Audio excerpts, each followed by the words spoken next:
And congratulations on winning this award. What do awards mean to you? Oh, it's nice that someone thinks what you're doing has some value, because when you're creating stuff, you doubt that all the time. All you can feel is how difficult it is, or how the alley you went down is a dead end, and you had to backtrack, and it's taking much longer than you thought, and then you show it to someone, and things you thought would be wonderful are received very coolly. So when there's an external sign of some kind that someone values what you've done, it's a pleasure. It's not intrinsic to the thing, but it's a nice relief from the normal lonely process. So you just finished writing with JJ Abrams, the latest Star Wars. Did you know that the Indian Prime Minister, when he came to New York, he said, "May the Force be with you"? I didn't know that. I did not know that, but it's a popular phrase. Okay. How difficult was it for you to write this one? Because you're coming back after a few years and you collaborated with JJ Abrams. Yeah, it wasn't hard. It was, we had certain challenges because there was enormous time pressure to get the script written. There were thousands of people waiting to make the movie, and there had been some difficulty getting to the starting gate. But it was fun. It was exhilarating. It's unusual to be working on something where so much of the world is interested in it. Where every little tidbit of information about it goes out over the internet, and some of it's true and some of it's false. But just the fact that there's that kind of interest it's kind of exciting. During the talk, you mentioned that when you're growing up in Virginia, you watch a lot of movies, West Virginia, yes. And your brother was influential or yes. influenced you in watching yes. movies. Yes. How did you hear about Kenneth Ruprecht, your teacher in Michigan, yeah. who you credit with having mentored you and taught you how to write? Yes, I heard about Kenneth Ruprecht because I was very interested in Arthur Miller. And he was the playwright of the day when I was growing up. And when I was reading about him, I read about him going to the University of Michigan, and the reason he'd gone there was to study with Ken Ruprecht. So that's how I know about him. So you got trained in classics because that was yes. Professor Rowe's forte. Yes. And he wrote 2 books. One is, as you mentioned, Write That Play, yes. and I think one is Theater in Your Head? I think so.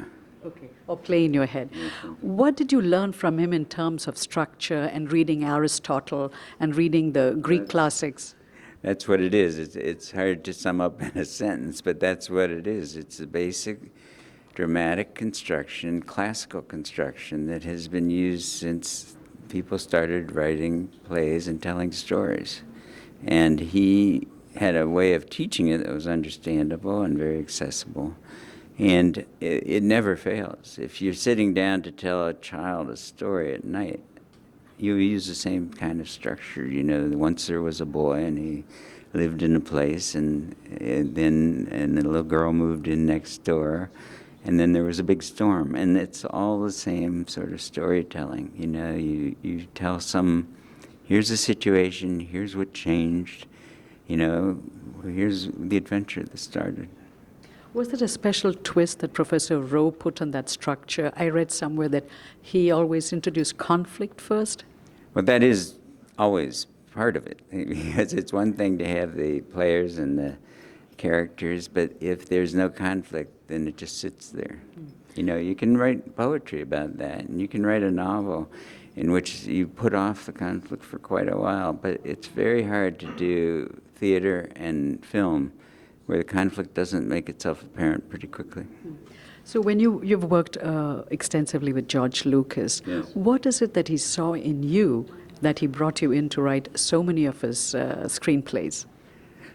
I think he read the screenplay I'd written called Continental Divide, and I think that what he and Steven Spielberg responded to in that was that it had a slightly Hoxian relationship between the heroine, who was a animal, she studied animals in the wild, eagles particularly, and the guy that's sent to interview her for various reasons is a Mike Royko character who was a big columnist in Chicago, and their worlds clash, and it is a romance. So you're talking about very different kinds of people, very different worldviews from different environments. How are they going to come together and fall in love, and what are the problems going to be? And I think when George and Stephen read that, they thought, that's the tone we want for Indy and Marion. You know, Marion didn't have a name then. She was named for my wife's grandmother, actually. But they knew that Indy would there would be a woman, and that there would be the kind of banter that Howard Hawks had in a lot of his films between very strong women and strong men.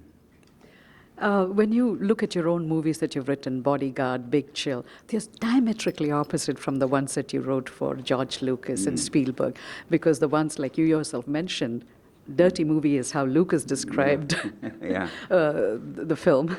I don't know if they're really diametrically opposite. They fall. Music in them.